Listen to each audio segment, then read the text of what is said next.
Olá pessoal, bem-vindos! Animados para mais uma aula? Espero que sim! Meu nome é Camila, sou professora monitora da disciplina de Biologia do campus de Vitória da Conquista. Estarei com vocês nessa caminhada rumo à aprovação. Vamos lá? Vou falar hoje do fluxo de energia do ecossistema. E vamos identificar como ocorrem as etapas do fluxo de energia e a importância das pirâmides ecológicas. Um ecossistema ou sistema ecológico, ele é constituído por componentes abióticos e bióticos, que estão presentes em um determinado local e estão em interação por meio do fluxo de energia e pela ciclagem de materiais. O ecossistema é um sistema aberto, caracterizado pela existência de entradas e saídas, tanto de energia como de material. A existência de entradas e saídas pressupõe limites presentes no ecossistema, ou seja, é preciso que haja um equilíbrio para que haja um bom funcionamento do ecossistema. Desse modo, o fluxo de energia e a ciclagem de materiais são processos determinantes para o bom funcionamento do ecossistema, tanto que os seus componentes vão contribuir na determinação de sua estrutura. Nessa imagem aqui ao lado, está representando uma cadeia alimentar em forma de pirâmide. Ao longo dessa cadeia existe um fluxo de energia. Essa setinha aqui, ela representa a entrada de energia no ecossistema. Percebe-se que as plantas são as primeiras a receber a energia e, por sua vez, elas começam a produzir o seu próprio alimento através do processo de fotossíntese. Ou seja, as plantas são capazes de captar energia luminosa através da fotossíntese, no qual elas vão produzir uma molécula chamada de glicose, que armazena bastante energia, que vai servir de alimento para essa planta. Esse alimento, por sua vez, possui um alto índice de energia, no qual sustentam todos os consumidores, primários, secundários, terciários e assim sucessivamente, presentes na cadeia alimentar. Desse modo, a energia ela perpassa por todos os níveis tróficos por meio da alimentação. Essas relações alimentares é possível observar, nas relações alimentares é possível observar essa transferência de matéria e de energia. Agora eu pergunto a vocês, de onde vem essa energia? Na grande maioria dos ecossistemas, a principal fonte de energia ela é proveniente da radiação solar, ou seja, ela é proveniente do Sol.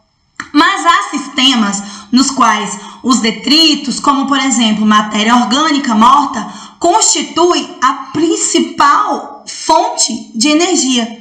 Como, por exemplo, em cavernas, onde a luz solar é ausente, ou na maioria das vezes é bastante reduzida.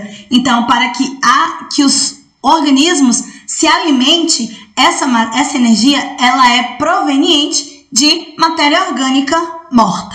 O ciclo de energia se inicia por meio da transformação de energia solar em energia química, através de organismos autotróficos, ou seja, organismos que são capazes de produzir o seu próprio alimento, como por exemplo as plantas. A energia entra no ecossistema na forma de luz e é transformada em energia química fixada nos alimentos por meio da cadeia alimentar. Essa energia presente nos alimentos, ela é transferida de um organismo para o outro a cada nível trófico. Essa medida é chamada de produtividade primária bruta. Parte da energia transformada é utilizada pelas plantas e em sua respiração, usadas pelas plantas em sua respiração para manter o metabolismo em funcionamento e condicionando um bom crescimento e reprodução para essa planta. Como, por exemplo, a planta pode produzir, para que a planta possa produzir amido, proteínas e óleos, garantindo o seu crescimento. E outra parte da energia química, ela é transformada em calor e se perde por meio da superfície do organismo. Já na produtividade primária líquida, refere-se à quantidade ainda presente, por exemplo, na planta, disponível para o próximo nível trófico. Então, em resumo, a planta ela recebe essa energia do sol, transforma essa energia em energia química fixada, que vai servir de alimento para essa planta. Ela elimina parte dessa energia através da respiração celular, pelo calor, e armazena uma quantidade menor de energia para que o próximo organismo possa adquirir essa energia vindo da planta. Dessa maneira, a energia disponível para a assimilação dos organismos tende a diminuir à medida que a mesma é dissipada entre os níveis tróficos. Vale ressaltar que a energia disponível para os consumidores primários sempre é maior do que a disponível para os consumidores secundários e assim sucessivamente. Uma observação interessante a se fazer é que a maioria das cadeias, elas não são muito longas. A gente pode observar aqui, essa cadeia aqui, você vê que elas são bem menorzinhas. Por que elas não são muito longas? Pois apenas uma pequena quantidade de energia estará disponível para os níveis mais superiores. Quando chegar aqui nos topos de cadeia, essa quantidade de energia que o gafanhoto adquiriu aqui não será a mesma, estará em nível menor. Então, para que todos os organismos possam ter energia até chegar nos organismos de topo de cadeia. Segue um esqueminha aqui. Sabemos que a principal fonte de energia ela é proveniente do Sol, certo? O Sol ele tem a capacidade de sustentar todo o planeta Terra. Nesse exemplo aqui, percebemos que a energia entra como luz aqui na planta e é dissipada como calor pela planta, pelos organismos. E esse calor está representado na letrinha R aqui, que representa respiração. Então, a energia entra, luz, sai calor. Entra luz, sai calor. Entra luz, sai calor. Entra luz, sai calor. E isso vai acontecer em todos os níveis tróficos da cadeia alimentar. Olha só a formiga. Quando ela se alimenta da planta, será que ela consegue consumir, ou melhor dizendo, absorver toda a energia presente na planta que ela fixou lá inicialmente? A resposta é não, pois parte da energia consumida pela planta lá no início já foi perdida, como eu havia dito, ou seja, ela foi gasta pela planta. Uma parte ficou com ela para o seu metabolismo, metade foi dissipada em forma de calor e outra parte a que está disponível para a formiga. O mesmo é perceptível analisar que o mesmo vai acontecer com a formiga, com o tamanduá, com a onça, com todos os animais presentes na cadeia alimentar. É perceptível analisar que ao longo da cadeia alimentar, parte dessa energia, ela vai se perdendo, né? A mesma energia da planta não vai ser a mesma, não vai ser consumida pela formiga quando a planta recebeu essa energia toda do sol. O tamanduá, quando se alimentar da formiga, não vai ter toda a energia que a formiga pegou da planta. E assim, sucessivamente. Portanto, o que acontece? Essa energia ela vai decrescendo, ela vai diminuindo ao longo que essa energia ela vai passando em forma de alimento na cadeia alimentar. Ou seja, por quê? Porque essa energia está sendo consumida. Ela está sendo consumida e liberada. Consumida e liberada. Portanto, é correto afirmar que, à medida que a energia perpassa pelos níveis tróficos, a cada nível trófico aqui, ó, que ela perpassa por esses níveis tróficos, ocorre a diminuição. Outra coisa importante também observar é que o fluxo de energia, ele segue o mesmo caminho. Então, ele é considerado unidirecional, ou seja, ele tem um caminho único. E a cada consumidor, a cada nível trófico, vai se perdendo energia. Dizemos então que a cadeia alimentar segue em fluxo unidirecional e ocorre uma diminuição de energia ao longo da cadeia alimentar.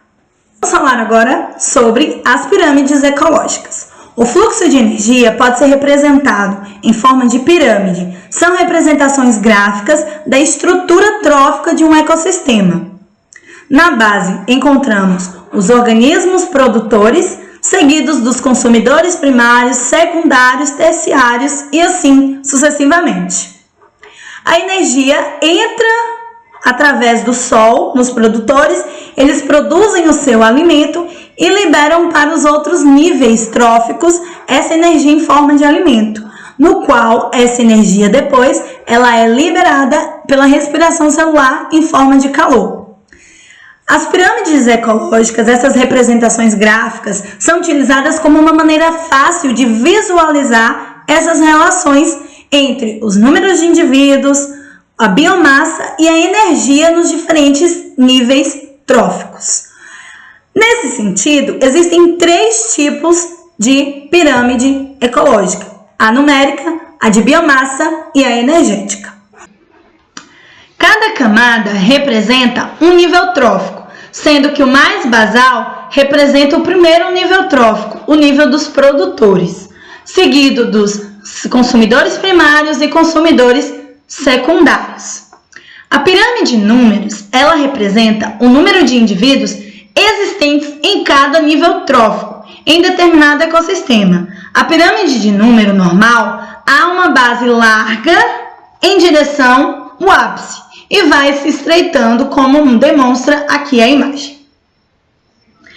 A pirâmide de número ela vai indicar as representações gráficas dos organismos através dos números em cada nível trófico. Por exemplo, temos aqui 1000 plantas. 1000 plantas servem de alimento para 300 gafanhotos, que servirão de alimento para 20 aves. Ou seja, a pirâmide ela tem o intuito de apenas indicar um número de indivíduos presentes em cada nível trófico. A pirâmide de números ela também pode ser de forma invertida, quando se quer esquematizar a presença do número de organismos, por exemplo, existente em uma árvore.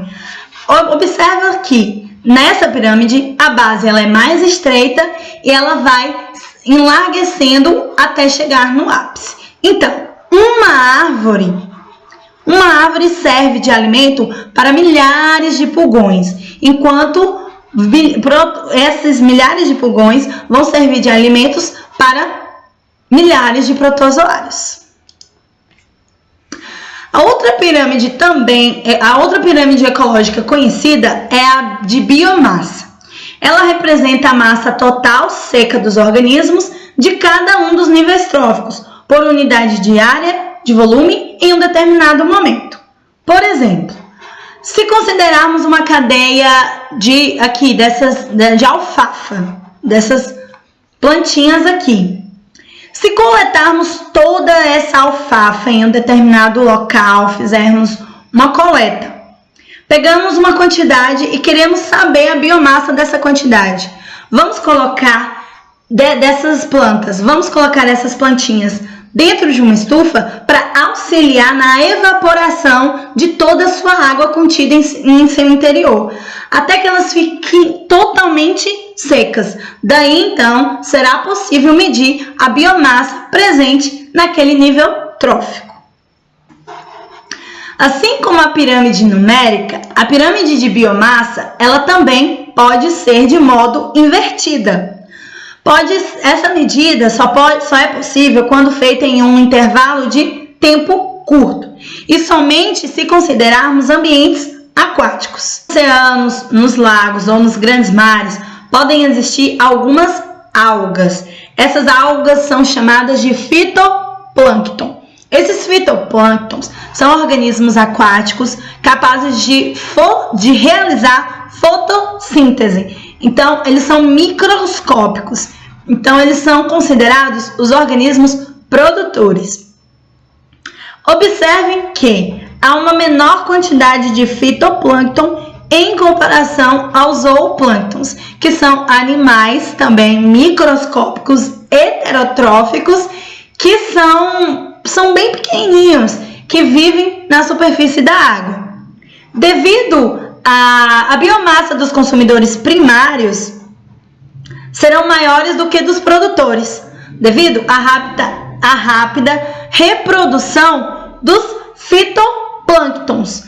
Embora apresentem menor quantidade de biomassa aqui na pirâmide, eles estão sempre se reproduzindo. À medida que são predados, aos poucos esses representantes, os poucos representantes que sobram, eles vão se reproduzindo rapidamente. Então, sempre vai existir fitoplâncton.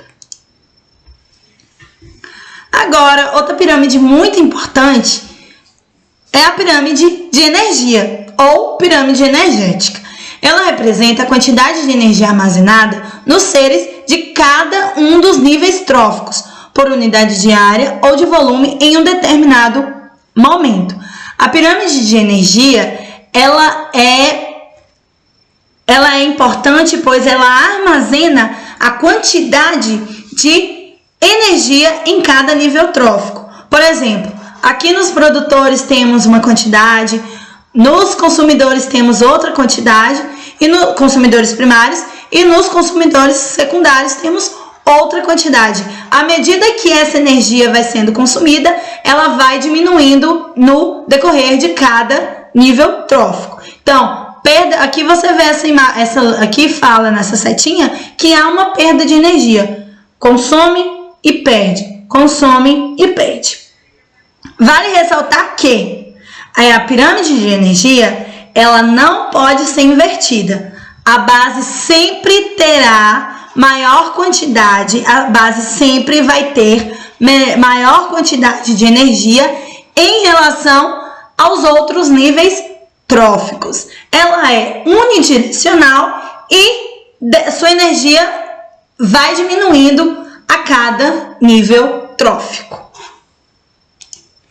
Em resumo, as pirâmides de número e de biomassa, elas podem ser invertidas e elas apresentam valores menores na base do que os demais níveis.